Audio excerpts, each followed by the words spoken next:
Welcome to where we'll be discussing why identity matters.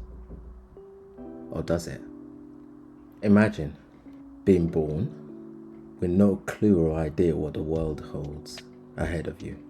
As a child, you've come as a plain canvas, waiting to be molded by the world around you.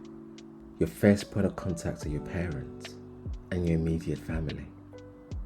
Not knowing what's ahead of you, you are inquisitive, looking forward to learning and grasping all of this information and knowledge that's around you. You ask questions. And with every question you ask, depending on who you're asking, the answer is important. Why is the answer important? Because based on that information, that's how you're going to respond as time goes on. And your point of reference is always the person that tells you or gives you that information.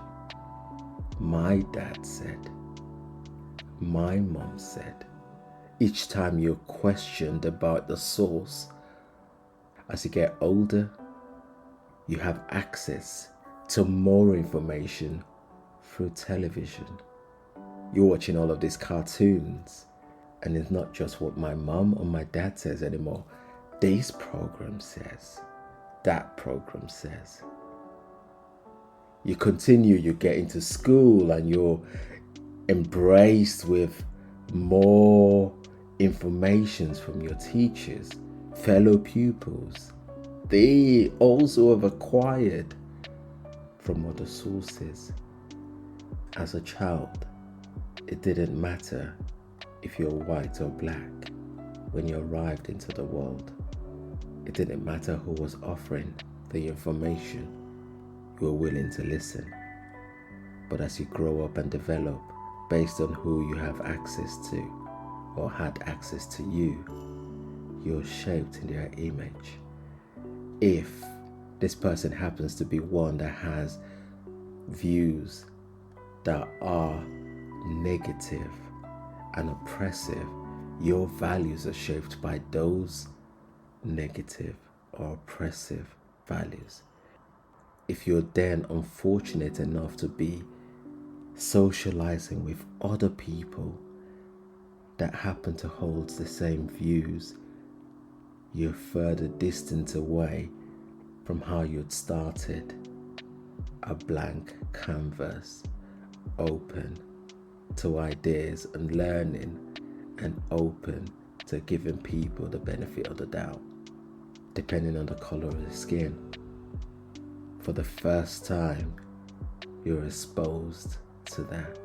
If you're white, then you're exposed to being the predator, the oppressor, the enslaver, the one that needs to pay for all of history's wrongdoing. If you're black, the victim that needs to let everybody know that you have been oppressed and this is the time to fight back, because you know what? Society owes you. Society owes you because they've allowed it to happen. But without questioning, you're still a child. You're open to learning, and this, you're being told, is your education. You need to stand up for all of black people. Isn't that interesting? You're not being told to stand up for human race, but you're being told to stand up for black people. I suppose the question now is, where does your identity lie? And how do society encourage you to make it count?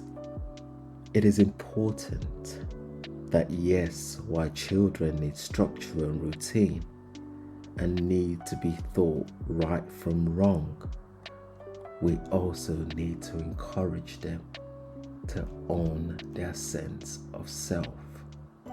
What we have currently, I'm afraid, is a bunch of lost souls because they've been exposed to so much information, some good and some very dangerous.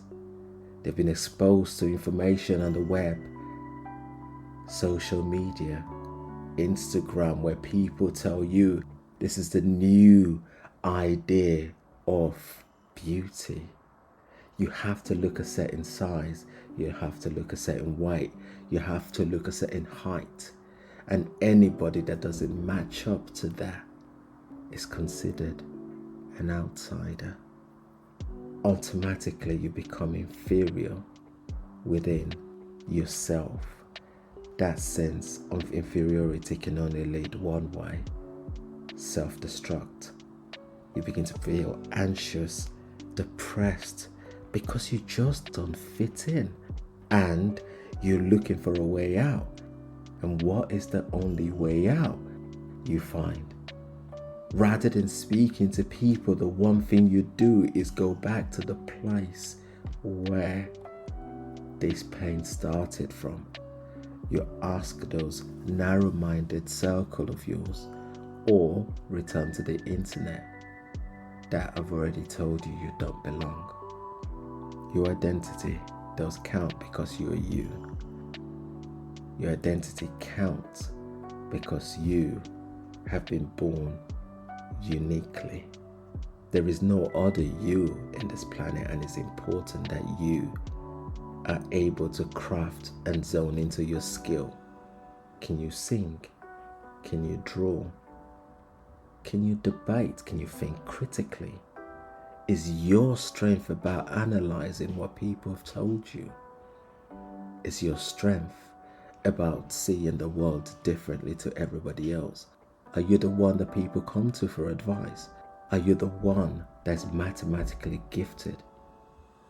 Are you the one that is out there to help other people because that's where you find comfort? Are you the one that just enjoys your own company? It doesn't matter where you are. The most important thing is we all have something to give. We need to find out who we are. And by finding out who we are, we need to overcome whatever struggle that we are going through. That could be by attending therapy. Nobody should be afraid of that. It's beneficial for everyone, especially when we're struggling with who we are, because it allows us to process the struggles. Greater understanding of yourself helps to helping other people to understand themselves.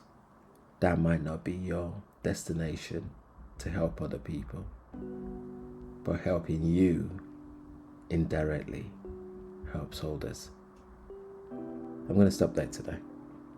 Let me know in the comment section below your thoughts on this one. And until next time, you guys, make sure you look after yourself and you stay safe. It has been Kings. Peace.